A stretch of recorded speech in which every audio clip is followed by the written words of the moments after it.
Hello and welcome back to my channel. I've got 10 new Igbo proverbs for us today. Let's get started. Abisi ba utulu ya murako. Abisi ba utulu ya murako.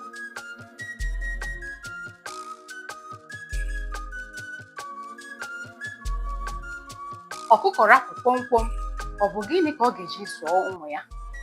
Ọkụkọ rapụ kpọmkwọm, ọ bụ gịnị ka ọ ga-eji zụọ ụmụ ya?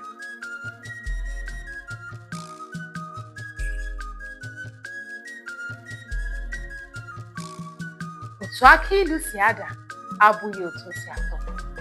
Otu aka ilu si ada abụghị otu o si atọ.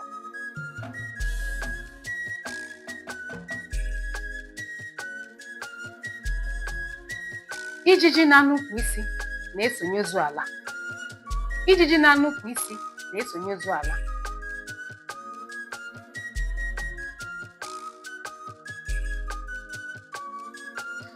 Nwaanyị lelia di ya, ike akpọ ya nkụ.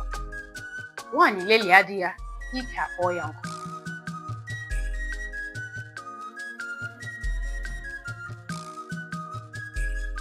Isi kotevu ọgbaa ya.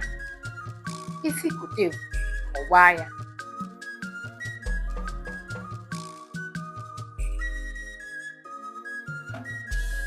Ọkụkọ ntị ike na-anụ ihe n'ite ofe. Ọkụkọ ntị ike na-anụ ihe n'ite ofe.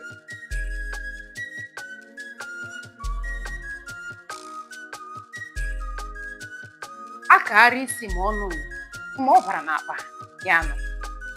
Akagharị isi ma ọ nụghị, ma ọ bara n'akpa ya nụ.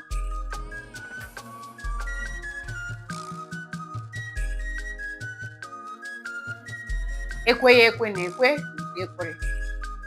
Ekweghị ekwe na-ekwe nke ekwere.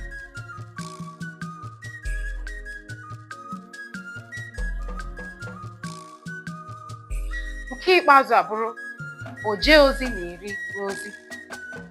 Oje ozi na-eri n'ozi.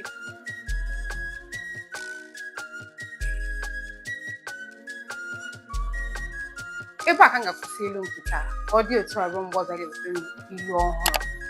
Akwa ị na-amụta? Ndewo, ka ọ dị n'o.